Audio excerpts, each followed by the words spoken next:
Welcome to Real Estate Coaching Radio, starring award-winning real estate coaches and #1 international best-selling authors, Tim and Julie Harris.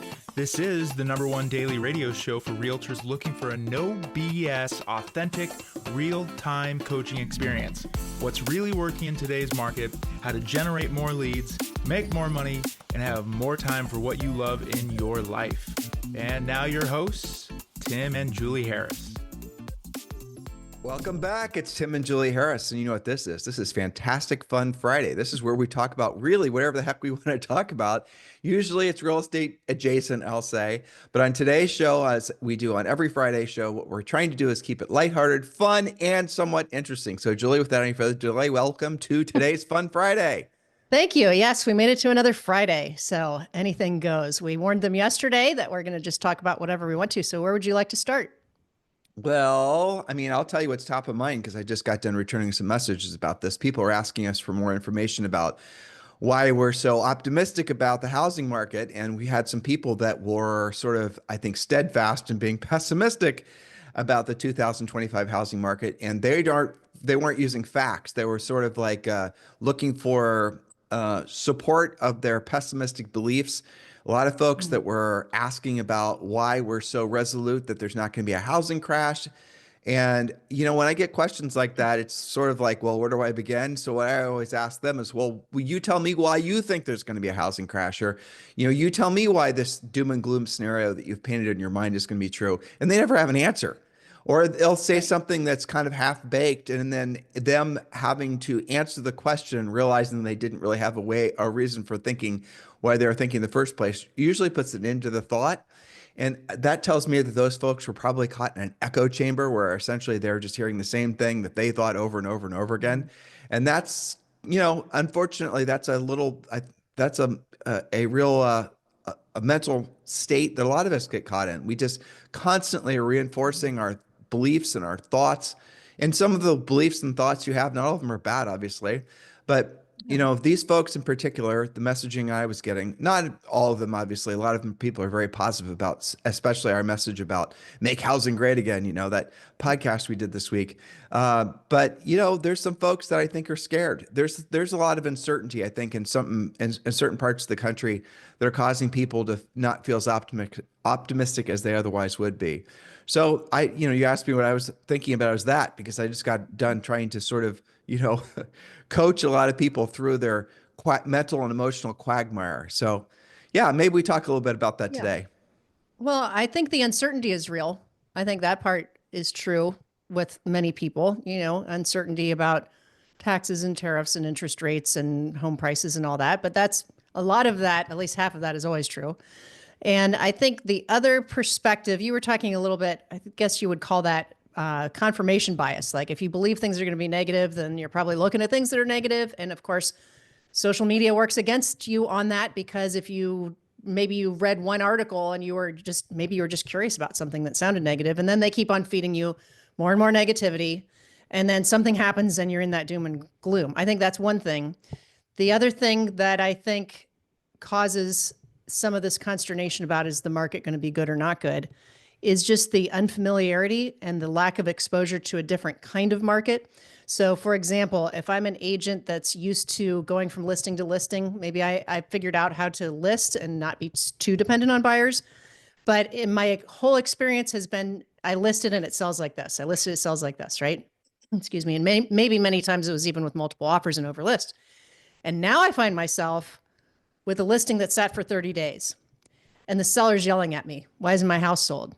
It would be easy to believe that the market's crashing because your experience is so different than your previous 8 or 10 listings. So I think some of it's not really their fault. It's just the way it's been for a while. And you're talking about exposure, right? It's exposure and it's perspective. That's right. Exposure to so like what you're describing is an exposure to a changing market, exposure to a buyer's market, exposure to higher interest rates, lower interest rates. More competition. Yeah, I mean it's essentially lack of exposure, and we all have this tendency to believe all of history is the time while we were alive, you know? Right. And so a lot of folks listening now they may have been alive, but they certainly weren't paying attention as real estate folks. back in the 90s and or the early 2000s, and they didn't really realize that a lot of after September 11th, you trust me when I tell you guys, that was not a normal housing market, and there was nothing normal about how the country felt. And then there's so many other examples, but really at the end of the day, after having all those experiences, and you and I have a combined age now of 109, right? Yikes. Since we had our birthdays earlier this month.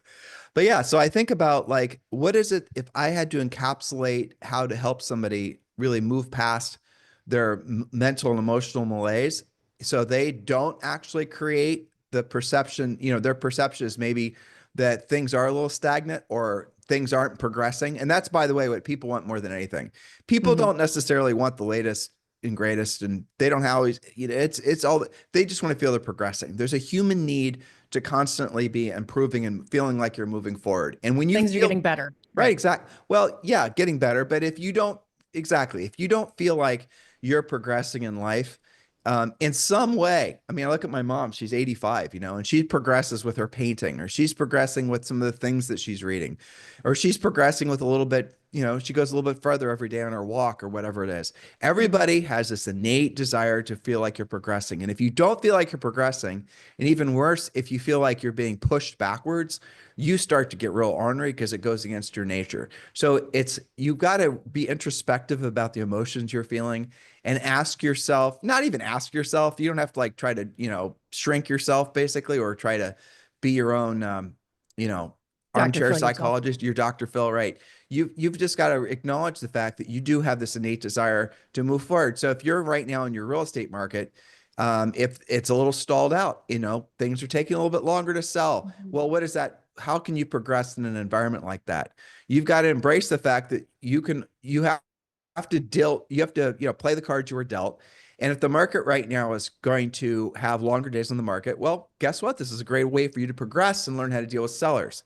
Yeah, I'll tell you where every time I hear those types of complaints from folks, I'm getting excited because I'm thinking about expireds, right? So if it's progressing, and if the market's changing and the days in the market are taking longer, and the other agents, my competitors, don't know how to deal with sellers who are full of their own levels of anxiety because their house hasn't sold, that means that those current listing agents won't be the listing agents on those listings for much longer. And if they go to expire, I have probably more than a legit chance of getting, you guys get the point? So even when you're in a market or an environment where other people are feeling fear, you should realize that you don't have to participate in it, because ultimately here's where it goes. If you believe that your tomorrow is not going to be better than your today, and whatever way you want to quantify that, what does that do to your behaviors today? So ask yourself that question. If you believe that tomorrow isn't going to be better than today, it doesn't have to be 1,000% better, but if it's going to be better, if you're not going to be progressing, let's say, what do you do? What actions do you take today? Or what actions do you not take today? I mean, if I didn't believe my tomorrow was going to be better than today, I wouldn't have gone to the gym today. No, I wouldn't have taken purely optional. I would have gone to Krispy Kremes, and I would have gone through the drive-through 3 or 4 times. And when I was waiting in line to hit the drive-through again, I would have cleared out that box of donuts. I'd have looped it all day. I'd be doing it right now. I mean, the reality of it is I wouldn't be saving money. I wouldn't be worrying about, Zoe's college education, or I wouldn't, Wouldn't have taken your supplements this morning. Exactly. Yeah. And so, there's all those things. So if you don't believe that tomorrow's going to be better than today, what you start to do, and this is what happens if you become too much of a skeptic or a pessimist, or, you get caught in that sort of adult downward spiral of believing that tomorrow's not going to be better than today. You start manifesting or creating that reality for you because you stop doing the things that you would have done had you believed that tomorrow was going to be better than today. You guys get it? And I think a lot of cases, that's what happened to our country over the last 4 or 5 years. Sorry if that sounds political, but, when eggs are costing what they cost and inflation does what it did, and when there's this much of a, housing, when housing costs 5 or 6x% of what 6 or, percent more than what the average person can afford, in terms of home prices, where the norm is 2 to 3, there's a lot of reasons why people are going to start easily falling into the belief that tomorrow won't be better than today. And that does cause social unrest. When you have a mass of people that feel like they've been screwed out of the American dream, whatever incarnation that is for them, they're going to get mad. because it goes against their nature. They don't feel like they can progress. They don't feel like they're able to move forward. They feel like the cards are stacked against them and all those types of emotions. So if you're feeling in any way that, it's funny, this is just in a response to probably about 5 or 6 messages on Instagram, but if you're feeling in any way that your tomorrow isn't going to be better than today, ask yourself, what proof do you have that that's true? And who would you be if you, Julie, do you remember those questions? Do you have them Yeah. memorized? So Well, the first thing is, what is it that you believe? State the actual belief. Then the second thing is it absolutely true? Can you prove that it's absolutely true? The third one is, who are you right now because you're believing that it is true? And the fourth question in our question tree is, who would you believe if you decided, I'm sorry, who would you be if you didn't believe that anymore?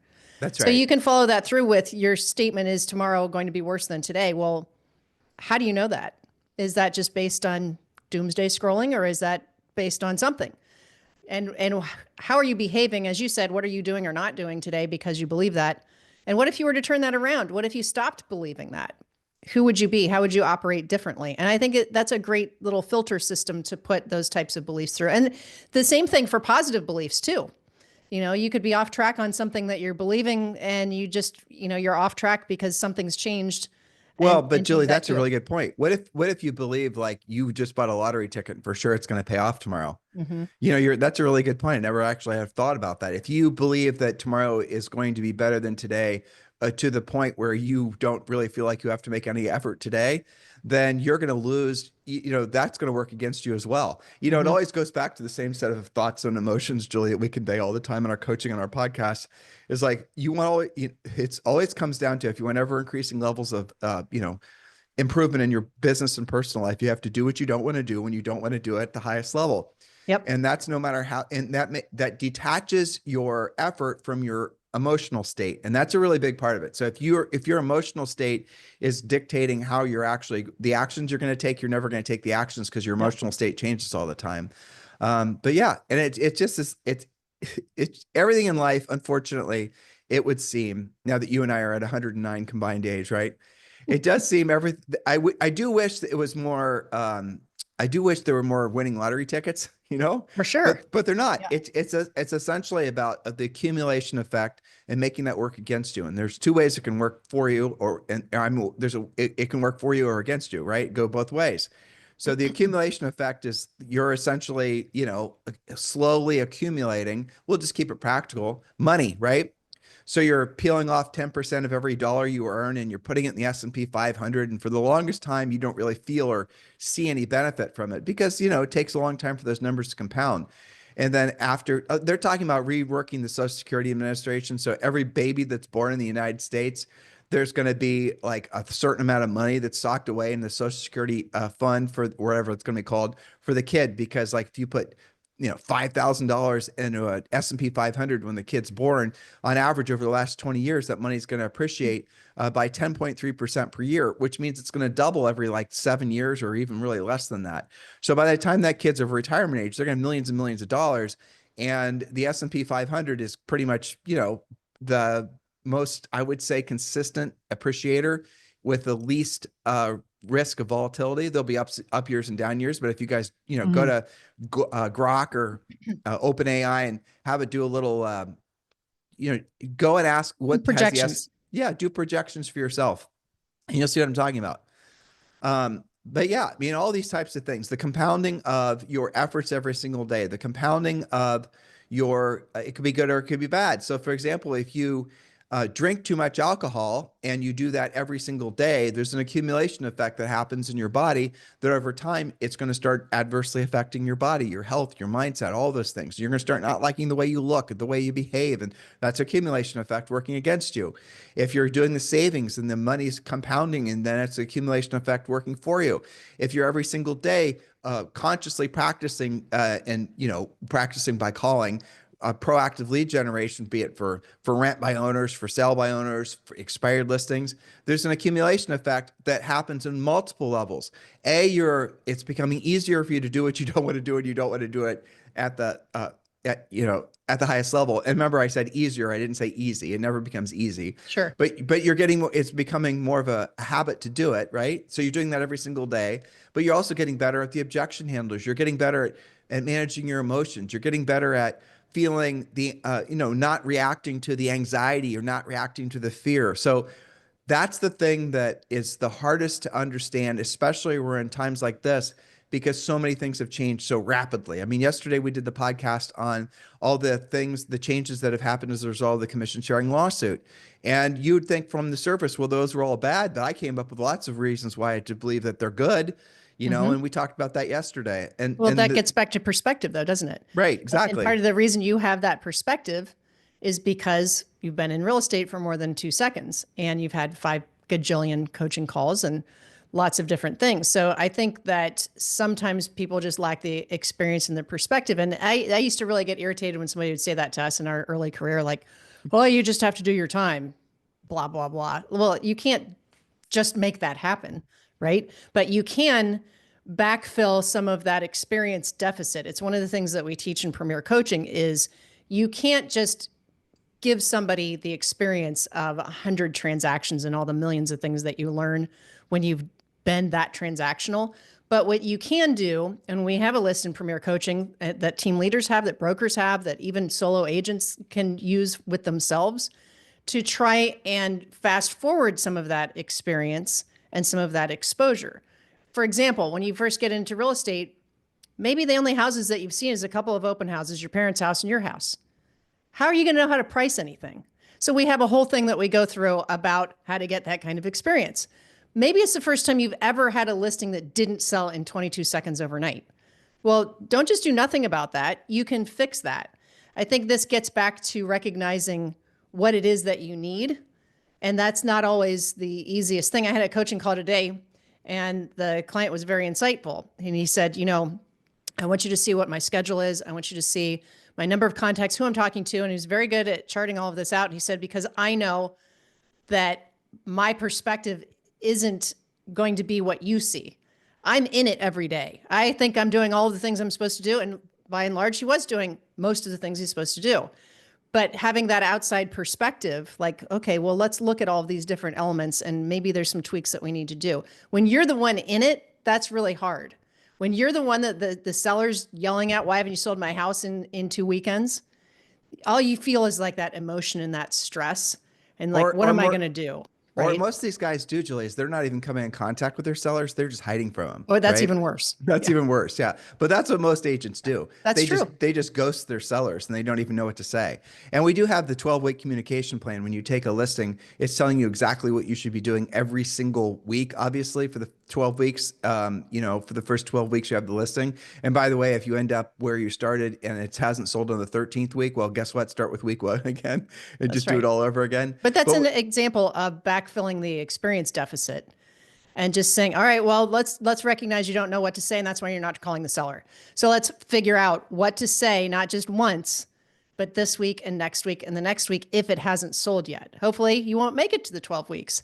But if you do, now we've just removed your excuse why you're not talking to your sellers and you're hiding out and being a secret agent, which is not a great strategy.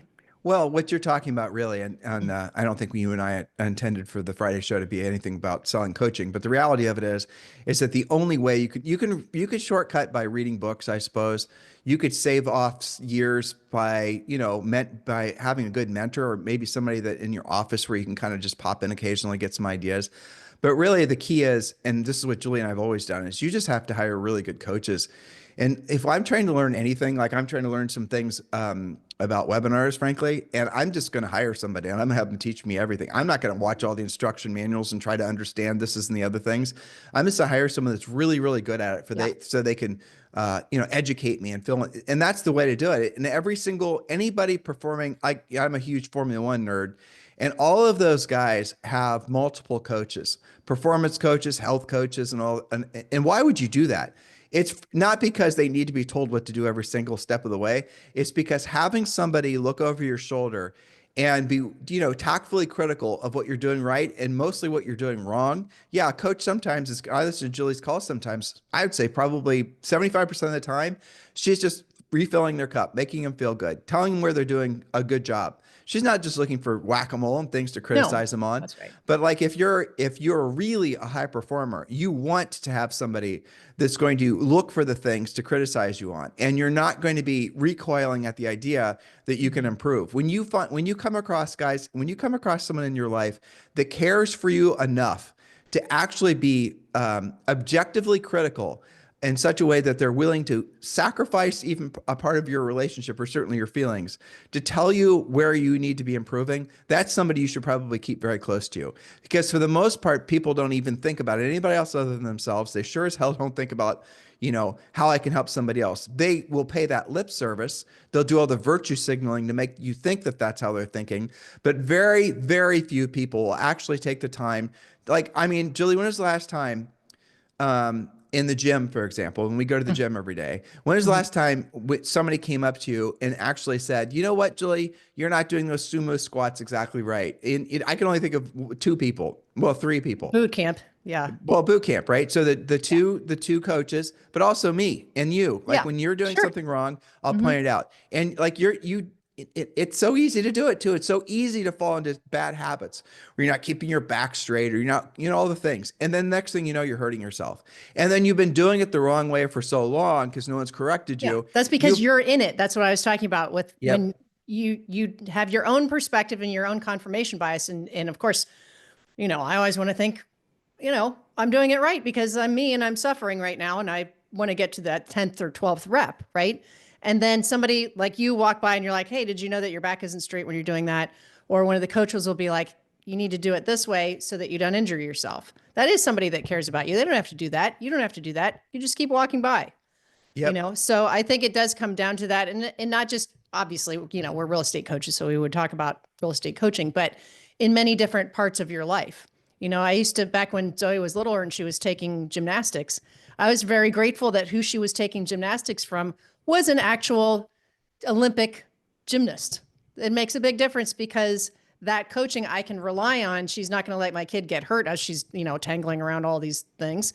So I think that it's not just finding the right finding a coach, but finding somebody who has walked in the shoes that you want to grow into.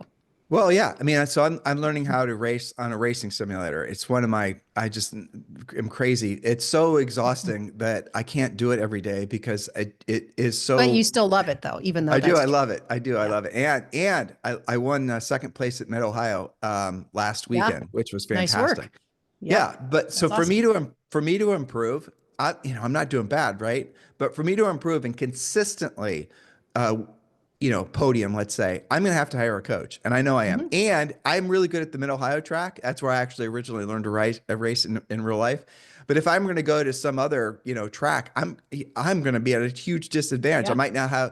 I might know aspects of how the car is going to act, the physics of it, but I'm sure as heck not going to know the track. So you guys get the point. And So you're it going to is have to trust that coach that says, hey, let's try a new track and maybe even new car or new setup or whatever, that they're seeing those steps ahead and what you need before you see it yourself. But Julie, you realize where this all started was essentially the folks asking, basically expressing their not really understanding why you and I are, knowing Positive. this is about the new golden age of housing, right? And how we know, and I think I'll say this as much as I can be 100% confident. I don't think you can be 100% confident in anything, but it definitely feels like we're at the very beginning stages of, a whole 25 years probably of an ever increasing, improving housing boom. If you just look at all the things we gave this information you guys long form. It's in the newsletter, by the way. I wrote a very detailed article about this, and then Julie condensed it for our podcast. So the podcast is probably 20% of what's in the article. Yeah, if you want maybe. the article, you got to go to harrisrealestatedaily.com, and on harrisrealestatedaily.com, that's where all the notes are.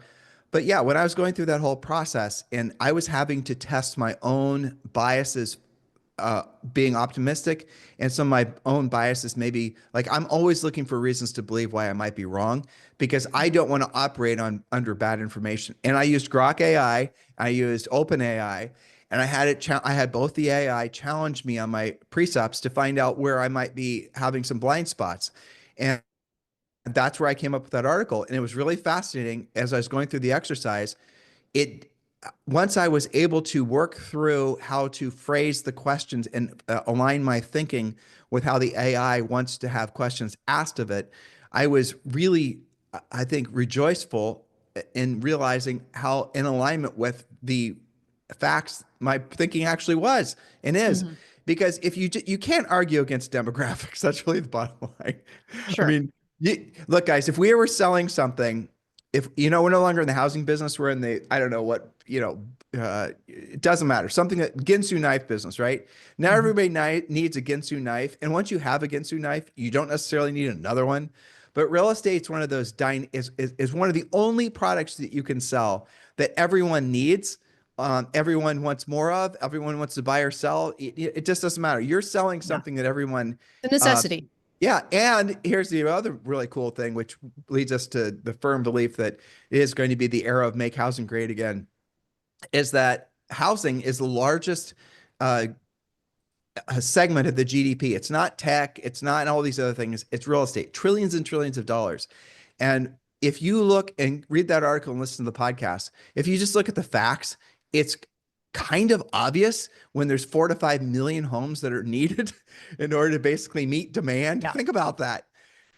It's just astonishing. There's so much money that's going to be made in the real estate industry. That's just on new construction and resale as well Hmm. over the next 25 years.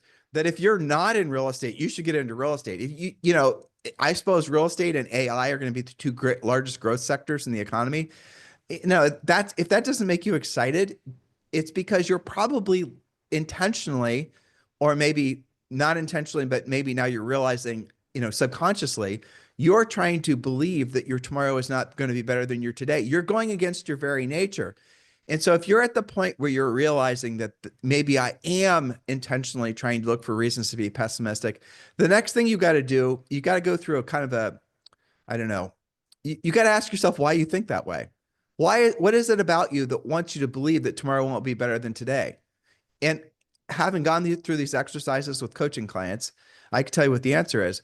They just don't want to do the work. They don't want to make themselves uncomfortable, or they are fearful of how to do the work and making themselves uncomfortable.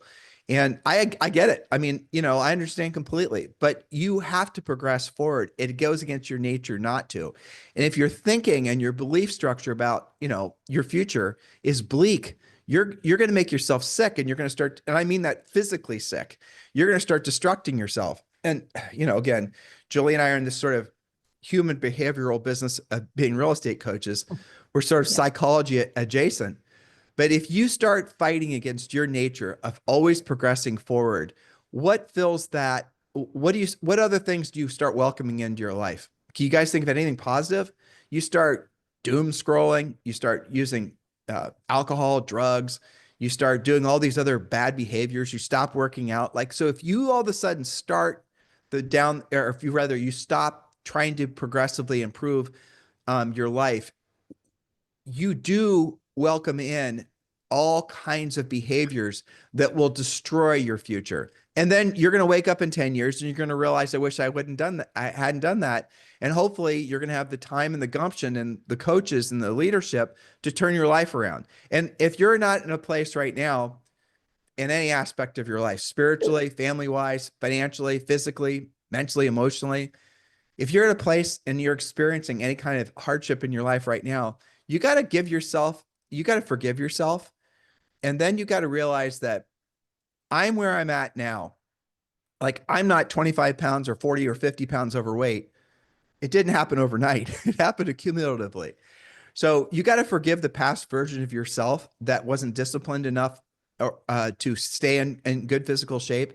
And you've got to unring that bell. But the first thing you've got to do is you got to realize that your current existence, how you look, how you feel, the money you have, the money, all these things, it's a direct representation of the decisions you were making yesterday. So if you think that you're making good decisions and you're thinking of taking that decision-making apparatus into your future, you've got to look at your present situation and be objective about what you find. So for example, I don't need to improve any aspect of my financial management.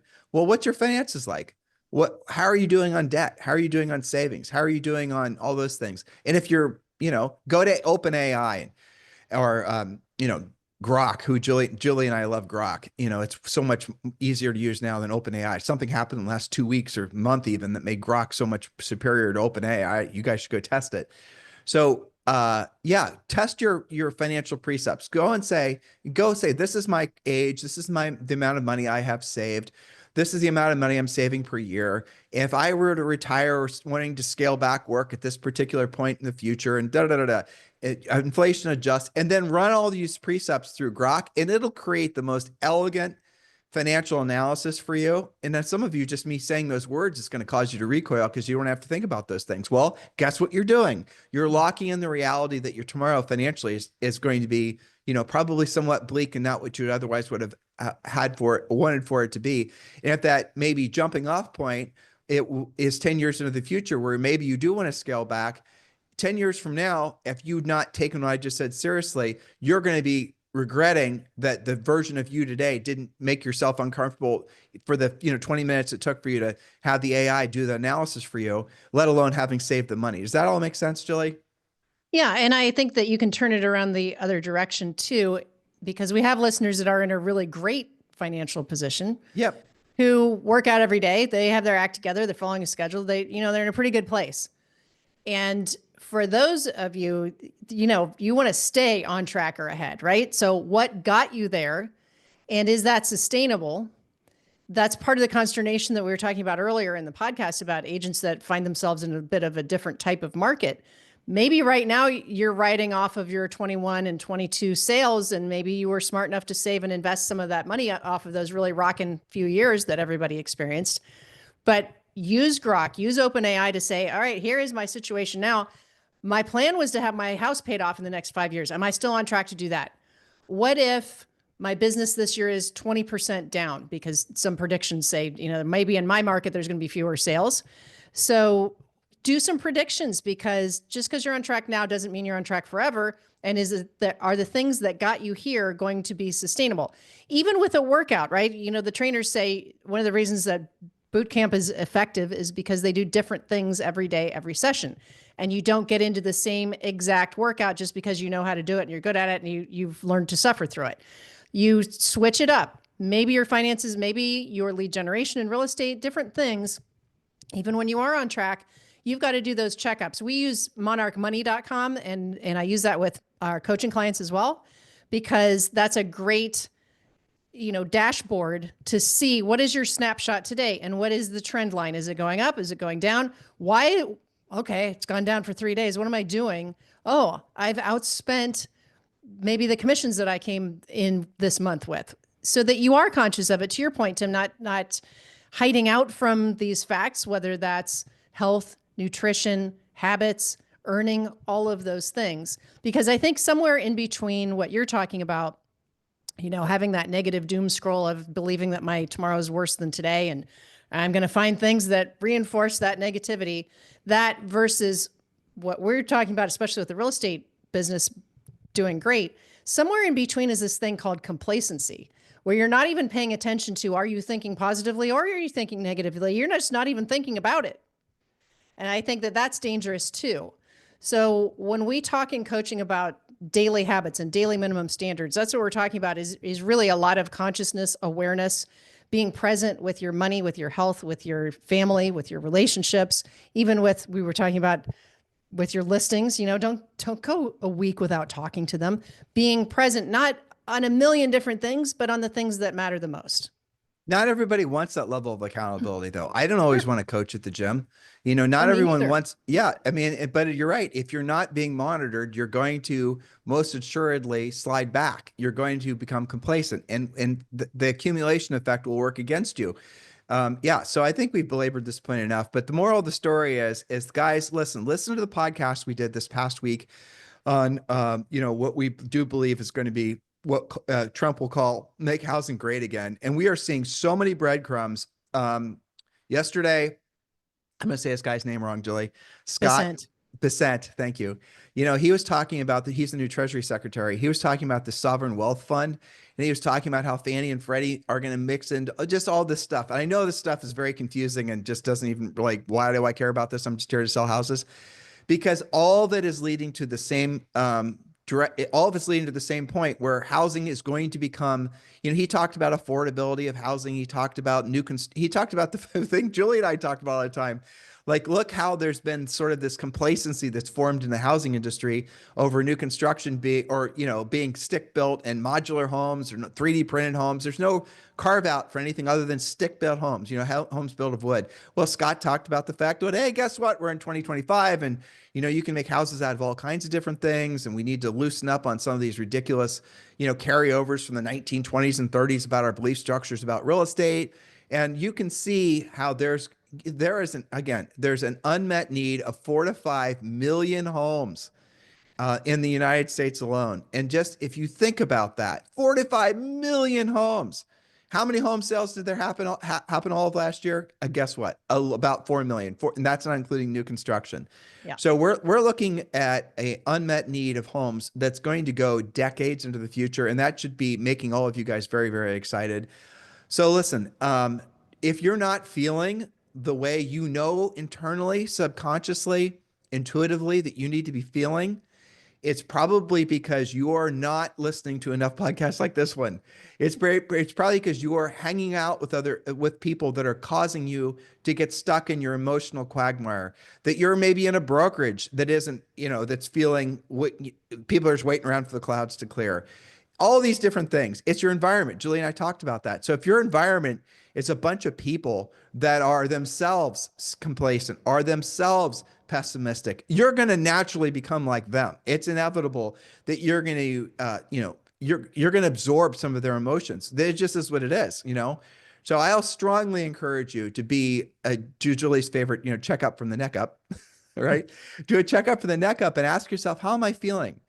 Am I feeling optimistic? Am I feeling excited? Am I feeling Tim and Julie talk right now? And I'm wanting to, yes, heck yeah, they're right. This is the way I want to feel. This is the way I do feel. Or are you going like, I don't know.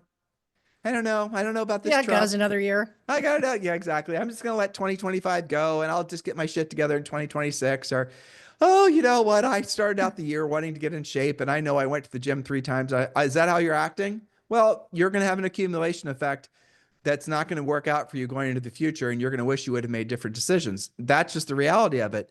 I think, Julie, a lot of this comes down to, I was on a call for eXp Realty and I was talking and I told you about this before. And it was very profound because I remember that just, as clear as day, these 2 people that were older than us that were on this, I'm not going to say anything bad about them. I'm not going to say anything good about them. They're just average, normal looking, normal acting people, nice personalities and all the rest of it. They look probably a little older than they actually were. And I remember she started talking and he wasn't saying much. She was the dominant person. And she started talking about how she was not anticipating like living much longer. And I don't remember exactly the phrases that she used, but she said something 3 times that made me like stop. Maybe this lady's got a health problem and I don't know about it. I mean, what's going on? And so as we all got more comfortable with each other, this was a couple that was thinking about moving over, and Julie and I at our eXp Realty group. And I listened. So I stopped her and I said, "Are you okay? Is there a health problem? I mean, because you realize you've said this." And I repeated to her what she had just said, and she didn't realize she'd been saying it. So she didn't realize that she'd been saying all of this sort of doomy and gloomy stuff about her future. And what she also didn't realize, remember the husband was sitting right next to her, that every time, not the first time, but I remember the second and third time, she said something that was doomy and gloomy about her future, her health. He looked over at her. He went like this or like this, he looked over at her and like, what the hell's going on, lady? What are you talking about?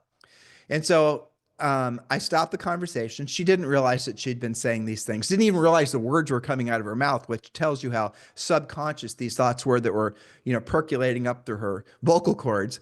And I asked her, I said, so let me ask you a question. I said, if you had, and really, you guys will get the punchline here in a second.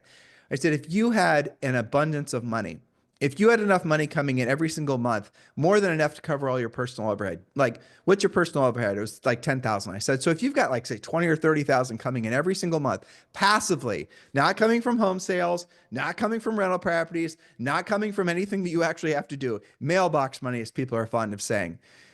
what difference would that make? Like, explain to me how you would feel. And she didn't, she resisted me at first. And then I asked it again. I'm very persistent. And she then, her face changed. I, I don't know how to express it other than it almost like she got her whole inner, something inside of her, a switch went off and you could see it through a Zoom, and her physicality changed. And I said, so where would you, and I wanted her to stay with that emotional state. So then I started asking her, I said, well, where would you travel? And then she started rattling off all these places. And I said, well, have you been to Italy before? No, I've not. I've always wanted. Okay. Well, and then we go to France and all these other things and just start a whole beautiful picture of what her future would be like if she didn't have to worry about money. So I said, you're telling me that right now, the difference between you having this spectacular dream life would be, essentially creating $10,000 a month passively through eXp Realty's revenue share. That would change all your perspectives to the extent that you'd want to. I said, so what would you do? And I did ask this question. Again, I'm direct and that is what it is. And she did give me permission. I said, what would you be doing differently physically? What would you, and I would be going to the gym. We'd be doing this. So you guys get what I'm saying? You get the point here? Because she was feeling pessimistic about her financial future because she was at a point in her life where she couldn't visualize herself wanting or having the desire to, maybe even physically having a desire to go on listing appointments, do what's necessary to be successful in real estate. She was sort of writing the last chapter in her books, of her life, her lifetime book. She was writing the last chapter subconsciously, and it wasn't going to last much longer. Based on what she was saying, she wasn't even seeing herself being alive or couldn't visualize herself. She'd kind of already given up. She had, and not really, I won't say given up. She was looking for something new to believe in.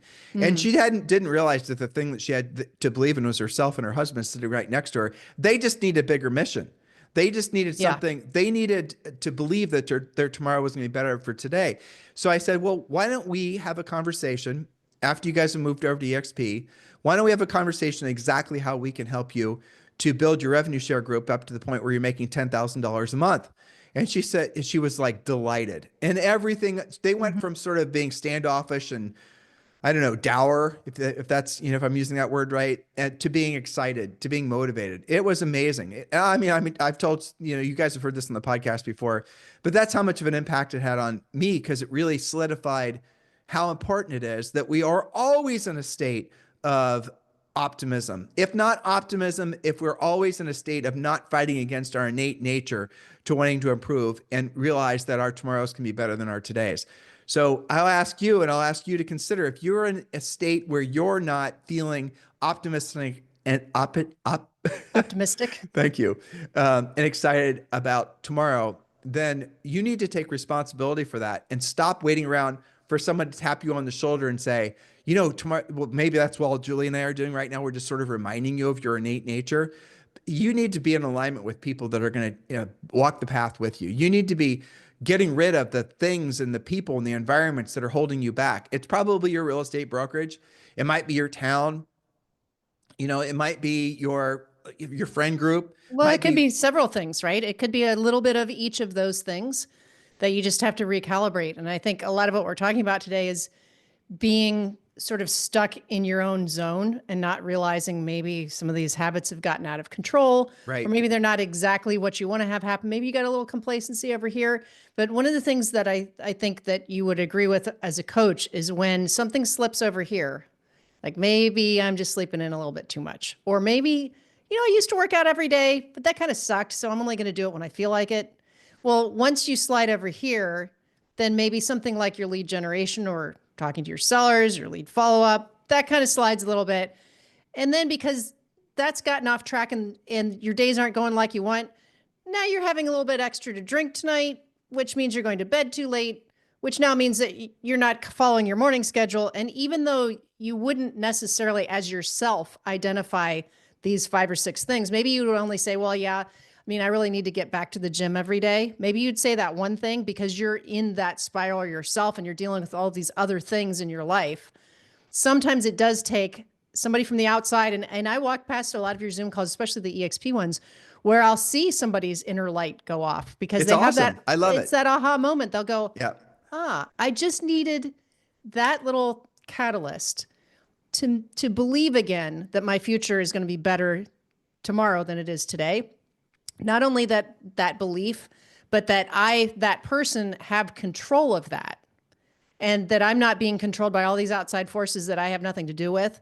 It's getting you back into control because of the human condition, wanting to move forward, wanting to progress. We wouldn't have things like electricity and cars and utilities, and we wouldn't have any of that stuff if it weren't for the human condition of always wanting to improve and invent and get better and move forward. It's just how humans are. So when you're fighting against that, or at least not in alignment with that natural trajectory, that's when things go awry. And a lot of this is interconnected, and it does take somebody from the outside. Maybe it's just one little simple Zoom call saying, hey, I just feel like I'm off track. A lot of people come to coaching because they feel stuck, and they get stuck for different reasons. So sometimes it just takes somebody who cares about you looking in, saying, you know what, you can do that. And you're right. It's at least 50 or 60%, just helping you re-believe and reinvest in yourself. Julie, I think you and I give people systems that are practical, that they can apply to their lives and help them to have, get back on track. But I don't really believe that you and I have ever introduced anybody to a completely new thought, because I don't know if you guys have experienced the aha moment, as it were, or even anytime you hear something that you know is true that resonates with you, all you're being doing is reminded of something that's inside of you already. That's right. I believe that too. Yeah. I don't know. I mean, I think that's why you see it in somebody's face when they light they're up, reminded. is because you just reactivated what's already within them. Yeah. And maybe they've never had the thought consciously before, but it's part of who they are. It's in their DNA. Yes. It's in their souls. And so that's all really, I think a good coach does, let alone a great coach, is very rarely are we telling you how to do something, which, that the reason it resonates and the reason it works is because it's already inside of you. We're just essentially ringing the bell and reminding you that you have it within you.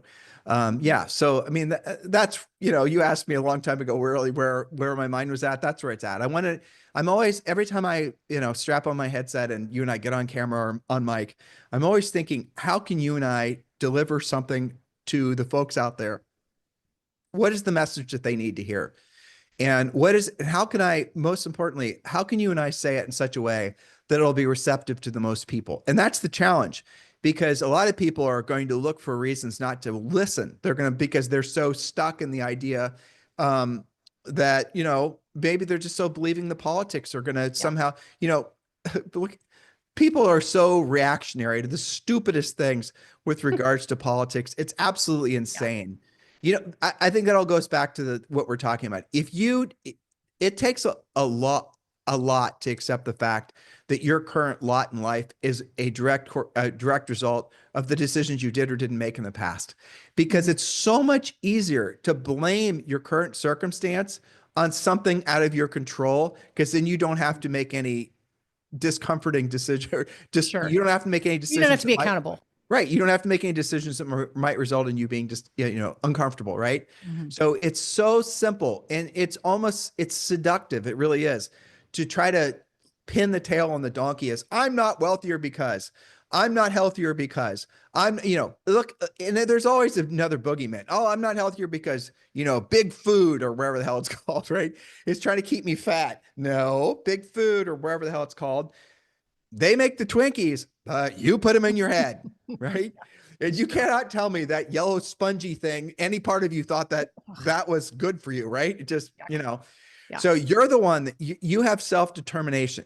God gave us the ability to choose the decisions that we make, but some people would rather have and I think a lot of this also has to do with, what happened as a result of, frankly, COVID and things like that. A lot of people it was fascinating to watch how many people were so willing to comply versus others that weren't. And, that goes to there's something, all of us want to feel like everyone, the belief structures that we had around government and the belief structures we had around the people in white coats. And I don't want to talk about this, but much longer than what I'm saying, but it was fascinating to watch how many people were so willing to comply versus the few people that weren't. And the few people that weren't were not just torn down, but they were hated on, caught on fire, blown up. Canceled. canceled by the people that wanted to comply. And Mhm. that right now is what's probably, ooh, I just figured out how to close that loop. I think if you're caught in a negative adult failure spiral now, it's probably because if you have tried to get out of that adult failure spiral, the other people that are in there with you in the blender, right? They don't want you to get out and they're going to try to keep you in. It's the crabs in the bucket story. If you guys have ever heard that before. And Julie and I have actually experimented. We were visiting with Penny McLaughlin in Bainbridge Island, off the coast of Washington State. And this was way back in the 90s. And this is when Julie and I are involved in Howard Brinton, and a beautiful, idyllic little island. And we saw crabs in a bucket, sure enough. And you'd see one crab. We'd heard the story, but we actually wanted to see it, about the crabs in the bucket. And we saw one crab put his little crabby hand over the edge, and the other crabs would just jump and pull him back in. And it happened over and over. No need for a lid. No need for a lid, right? The crabs will always keep themselves in the bucket. Well, societally, that's what happens with people, and people are doing the same thing to each other. So if you're going to make the most of the remaining years that you have in your life, you're going to have to start looking around, looking over your shoulder, and you're going to have to say, that's a crab, that's a crab, that's a crab. What I'm reading is a crab. What I'm listening to is a crab. These things are trying to keep me in this bucket. And maybe it's time that I decide to turn the bucket over myself, or maybe it's time that I throw 2 hooks over the, and pull myself and get the hell out. That's right. No, I think we belabored this. Julie, you had some funny stories of about parrots and stuff that I know you've saved for the past 2 Fridays that we haven't told, right. and you told me about them, and I want to hear those stories. Well, let me try and tie this in. So, okay. Good luck. Should you find yourself in one of those days, where things seem to be going sideways, or maybe you've got a transaction that's not acting properly, then step aside and change the pattern. One of the things that I like to do is I look for interesting, funny side stories that have nothing to do with anything about coaching, real estate, or anything else. So she is really, really trying to loop her crazy stories into what we were just talking about. Let's see how she does it. I'm in suspense. See if I can find my favorite one. Let's see. I had a parrot theme this week. I'm going to start with one, but the second one I like even better. So the first one, the headline is "Naughty Parrot Keeps Using Alexa to Buy Things Online." So these are all short, so don't worry. Hey, Julie, is the mic pointing right at you, or are you talking over it? Okay. I'm right as far. Is that better? Yeah, no, it was, you were good before. I just was making sure.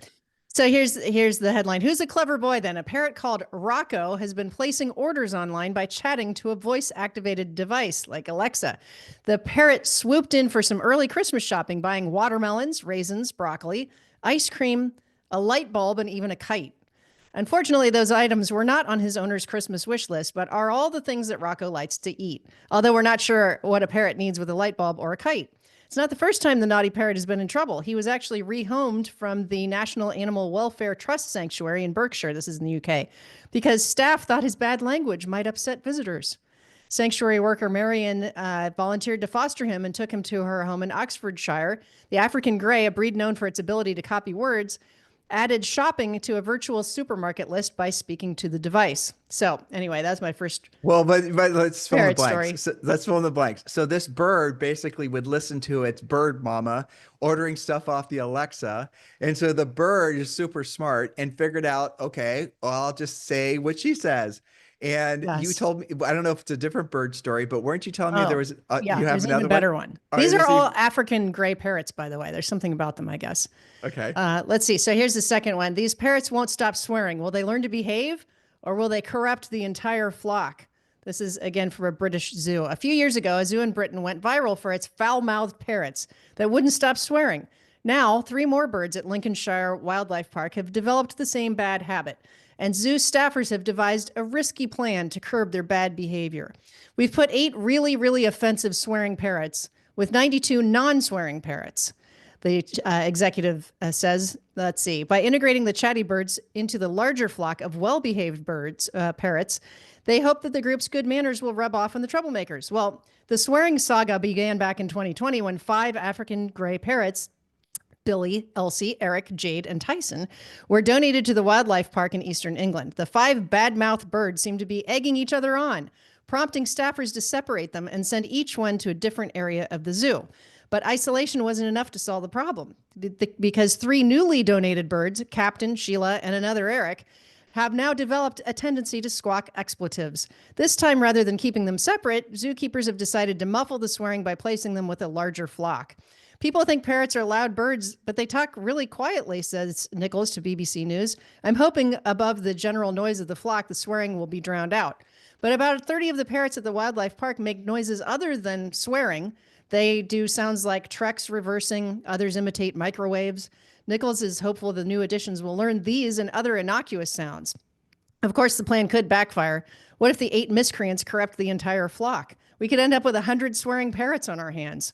So anyway, that's one of my favorite stories. You told me another one. We were on our walk the other morning. You said Oh, that which one? The one that was ordering the parrot food, the parrot Oh, treats. that was the first one we just talked about, that they had to finally get rid of the Alexa because he kept on ordering parrot treats. Yeah, he kept on. So the parrot was like realizing that he could order his own treats from Alexa and Amazon would deliver. That's right. Yeah. Okay, I have one more, which you and I both came across. Let's see. Where did that go? Oh, about the kayak. Let me find out. We should teach parrots to prospect expired and for sale by owners. I know, right? We could teach them, and then we could sell those trained birds to our coaching clients, and then the birds could do the appointment setting for them. Totally. Well, I lost the copy of this, but one of my favorite stories from last week, and I was thinking about this because, you know, here in Puerto Rico, we've been citing and seeing our friends posting on Facebook and other places that they've been seeing these blue whales breaching like right off the coast. You'd see the spout and then you'd see them come out and, you know, these huge whales. Well, there was a story, I believe that the kayaker was Venezuelan, and this was off of the coast of Chile where they were, you know, just kayaking around. And this guy actually gets swallowed by a whale, like the real life Jonah. Well, okay? his dad was videotaping him. They were out there together. Yeah. The son Dad got had like swallowed, a GoPro on his helmet. and his dad had a videotape of the kid. Well, as a grown ass man, but Yeah. him and his boat getting sucked in the mouth of a whale. That happened. Yes. It was on video. You guys can try to search this online. Let's see if I can find that. Well, the funny thing is and I've lost it since I had that pulled up. Okay, so the funny thing is that when they interviewed him, he said, "Yeah, something came up behind me. I closed my eyes for a minute. I went under, and when I opened my eyes, I realized that I was in the mouth of a whale. So then I started to think about what I would do to survive inside this whale. And like a couple seconds later, he spits me back up." Like, what a crazy day. That had to be a Monday, I guess. It was a Monday. Didn't he say the inside of the whale, the mouth was slimy? Yeah, he said the first thing I noticed was that it was really slimy in there. Like, how crazy is that? Like, so I like stories where you can look at, all right, you think that you've had kind of a weird sketch day. How about being swallowed by a whale? You know, that's worse. You know what I was just thinking as you were talking, telling your stories, all animated. Hopefully you guys are watching Julie on YouTube. If you're like not somebody who's generally a joke teller and you're wanting to basically entertain other people, make them feel better, because the people are always going to remember how you made them feel. These little stories that she just shared with you, or she just read 2 of them off of her computer, it could have been on your iPhones. You know, those would be great little things to carry around in your literal back pocket. So I like to collect them, you know? Yeah, but when you're over the gym and you're standing in line at Starbucks and you want to just read somebody a real quick snippet, they're going to laugh and they're going to remember you forever having made them feel good. So whatever their temporary emotional state is, you're going to uplift them for sure. These little things are survival techniques, especially during times of uncertainty. Which, by the way, I have news for you. I can tell you this with 100% certainty, having been on this planet for more than half a century, is that you are always in a time of uncertainty. There always will be. One way or another, right? One way or another. So anything else you want to run over? No, hopefully we can end it on a light note. I think, you know, life's too short to get stuck in the doom and gloom scroll, and everybody has better days and worse days. But you do have the power to change the tone. You have the power to change your habits. And to just, you know, I often have coaching calls where they're like, you know, maybe they're even really good at proactive lead generation, but they just feel like they're in the grind of it. And it's like Groundhog Day. And then especially like we remember in the Midwest, you're doing that and there's a blizzard and then it's pretty for a while, but then like the next day there's a snowstorm and then there's ice and the clouds are out there and it's gray. And by the way, leaves on the trees. It's July. just to put this in perspective, we were in No, it's Ohio. not that bad. But Yeah. but let's say, all that's happening, and then you have this and this and this, and it's easy to feel like, all right, I just need a pattern interrupt here. And this is when people start planning their next vacation, which is great. And sometimes my coaching homework to coaching clients is, look, you got a 3-day weekend coming up. What are you going to do to refill your cup? Because you're going to be better on the other side of that. And a lot of, let's be honest, especially our one-on-one clients are very like, I don't need a break. I'm just going to power through. That's like a badge of honor, which I do appreciate about them, but sometimes they can burn themselves out without realizing. You're always better on the other end of refilling the cup. You're going to be better for yourself, your spouse, your family, your kids, your clients. So just give that to yourself. You don't have to wait 6 months for your next vacation. Sometimes I call them like mind snacks. I'll go and I'll grab a little mind snack to entertain. You do this too with, sometimes it's your racing videos. Sometimes you send me and Zoe the Instagram, like animal rescue stuff. That's great. There's one that I follow on Facebook called the Asher House. He's got like 400 or 500 dogs at a sanctuary, and every single one of them has a story. I just, I like the pattern interrupt of that. Now, that's not to say I'm spending hours on end of it. That's why I call them mind snacks. I want a 2-minute thing that is cheerful and uplifting and can just change the pattern. Well, but low calorie too, right? Cheerful and uplifting. That's going to change the pattern. But I'll say this too. When you do go, I remember, Julie, you'll remember this too. Let me try to actually, okay. You and I we'd been married for maybe a year, and we were living at 280 East Jeffrey. Don't try to tell my story. I'm trying to read your mind because you're going in the Wayback Machine right now. I'm in the Wayback Machine. Okay. And so we bought a used 1990 maritime blue Miata, which Julie drove every day. I bet I know the story. And we decided that we are going to drive out to Seattle. And we were living in Ohio. To be young.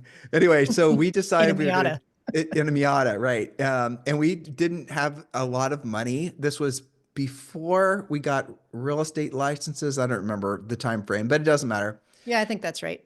Yep. And so we decided we were going to drive out to Seattle. My brother lived in Seattle. We were going to surprise him for his birthday on August 12th. So we had a deadline, right? A goal is a dream, with an action plan.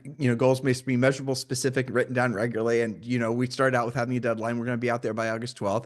We didn't want to drive straight out, but let's just be honest. We were broke. And so we couldn't afford a lot of hotels, but we had enough. We kind of stayed at friends' houses on the way out, Julie's aunt in Chicago and some other places. But we were driving out. I don't remember the reason I'm telling the story now. Oh, I do. So we were driving out. I'll tell you guys a funny story. So we sure as heck didn't know this. So if you don't know this, don't be embarrassed. Well, there's this place called Sturgis, South Dakota, and Sturgis every year, there's this epic motorcycle show. And by saying epic, I don't even know how to describe how many motorcycles. So Julie and I are driving out. We leave Chicago. And we figured that, Chicago, we're going to stop up. We're going to drive for, we were young, so we could drive for 8 hours, no big deal, in a Miata. And we were listening to Tony Robbins tapes, the whole big ass. Yeah. And so it was a tape deck, And so we kept on driving, and it's like every single hotel, no vacancies. And every single hotel was full of motorcycles. This was when we got to Wyoming. Yeah. Yeah. And so we had to keep on driving. And then like, we were like finally stopped, and we asked some of these motorcycle guys, what the hell's going on? And I think we even stopped in Sturgis or something. We learned the difference between riders and haulers, and like, haulers are people that go to Sturgis every year and they haul their bikes in the back of their Range Rovers, and riders are the ones that consider themselves all this thing. So it was motorcycles flipping everywhere. And it turns out we're decided in all of our amazing planning to drive out west during Bike Week, which is really like Bike Month. Yeah. And all the time we were like, gosh, people just drive a lot of motorcycles out west. Yeah. I guess everybody just rides a motorcycle when you're out here. Julie and I are in this little Miata, and we're being surrounded by motorcycles. A lot of them are real honest to God motorcycle gangs. And here's Julie and I like, Julie, do not look to the left. Do not look to the right. That guy next to you in the motorcycle looks like he's about to scoop you out of the car. Yeah. And we're sure as hell not going to drive faster than them, so we're just being very respectful. And as soon as we kind of learned the law of the land, like, A, avoid them. That's number one rule. B, be polite. If you be polite and be very respectful, and like let them in when they, what I'm saying here. When you're a flea amongst the mastodons, you don't necessarily want the mastodon to, acknowledge that you're. So anyway, we're driving. we finally find a place to stay. It was in Wyoming, Julie. Is that where we had to drive? It Gillette, was Wyoming. how many hours were we on the road that day? It's like 14 or 15, something like that. And a Miata. It was like all the hours. We probably didn't even have to stop for gas once. That thing got such good gas mileage. So I remember the experience. The reason I'm remembering all this is because that was the first time Julie and I were out of the Midwest or out of Ohio, really. And, you know, and that the difference between the landscape and I'm setting aside the motorcycle story, but how things look, the open spaces. And as soon as we start getting close to mountains and all the rest of it, I will never forget how excited I was to call my dad and tell him how, and he'd, you know, done something similar. It was probably the motivation for Julie and I to do it. In the 1960s, he'd driven a 1962 or 61 Triumph TR3 out to work at Lockheed Martin, and Dad used to work in the aerospace industry, and so he was an engineer, so he drove out, and there's this picture we have of him in this TR3 and the whole thing. But that was probably my dad did it, we have to do it too. But I remember just looking around and seeing how unbelievably beautiful it was, and how, you know, it really put into perspective how much perspective we still had to gain, how many experiences we still had to have. And then we went out to Seattle, we had that experience, and we drove back through the, you know, Rocky Mountains and stayed at my Aunt Reba's house and just all these things. And that very experience, when we were in our formidable years, after we'd just been married for maybe a year, was one of the biggest, most impactful things, because we realized how unbelievable the world is and how much more there is to experience. And it really caused us to have expansive thinking. And so from that point forward, as we got into real estate and we could afford to do different things, we started going places for our vacations that would surround us with more experiences that would intentionally cause us to be uncomfortable. And I'll give you guys another one. I remember when the first time Julie and I went out to Southern California, and we saw what, you know, being in your 20s and, you know, it would have been like had we grown up here. And it's completely different than had we grown up in Ohio. And then we started exposing ourselves to different people and different experiences and different things and different books and all these things. And the more of those types of experiences we had, forcing ourselves, this was before the internet. The internet didn't come around until 1996. You know, 1997. And so we were having all these experiences. And so our world was very small living in Ohio, because we had massive lack of exposure. And and I understand why. Like, there's a statistic from, I think it's the Social Security Administration, that like 90% of everyone is born and dies within the same, I think it's 25-mile radius of the exact same spot. And when we got back to Columbus, and we had just had these big expansive experiences, and, you know, we tried to do as many of those different things as we went on our little, you know, Julie was mentioning going on a little spring break, whatever it is. Don't go to the same place you've gone every year. You know what? You've had that experience. Don't go on another damn cruise. You've done that before. Do something that's going to cause you to be uncomfortable. Do something that's going to, like, go to Japan. You know, we told Zoe last night we're going to take her to Japan next year. That's one of our goals that we set. Go do something that's going to cause yourself to be uncomfortable, and don't immediately try to go back to feeling secure and comfortable, because it's within the discomfort that you can start allowing new thoughts to reignite inside of you. Because remember, these are all already inside of you. So if you feel, it doesn't matter how old you are or how, you know, young or old, it doesn't matter what your education level is or any of these things, you have so much potential that's all around you. If you just embrace it, if you just allow it in your life, and you might end up still going back to Columbus, Ohio, and living within that same 25-mile radius, but you'll be a changed person because your perspective will be different. Yeah. And people will, you know, you're going to become more successful then, because your perspective is different, because you feel more in alignment with your soul and more appreciative of being alive. And it's just so much. And you keep on reinforcing that. That's the main thing. Keep on reinforcing it when you're operating at the highest, you know, on that wavelength that's innate in all of you, and reinforce it with the people, the books, the podcasts now. And now with the internet's the greatest curse and the greatest blessing. It just depends on which frequency you decide to tune into. How do you use the tool? Yeah, social media, everyone said, oh, social media is the bane of human existence. That's not true. Julie and I look for funny animal things to share with each other and make our kid laugh, you know? Yeah. That's just, hopefully you guys are, I know a lot of you, thousands of you literally are totally and completely on the same page as us. And we're on the same page as you because we've been walking this journey with a lot of you guys for decades, right? You guys have been tuned in to Julie and I in one form or another for decades, and we with you as well. And so I think we need to collectively, as a group of like-minded, optimistic, people, all of us, all thousands, 7,000 that are listening right now, not to mention on YouTube, we all need to basically start looking for other people that we can invite into our tent and have other people realize what a blessing we're all living within.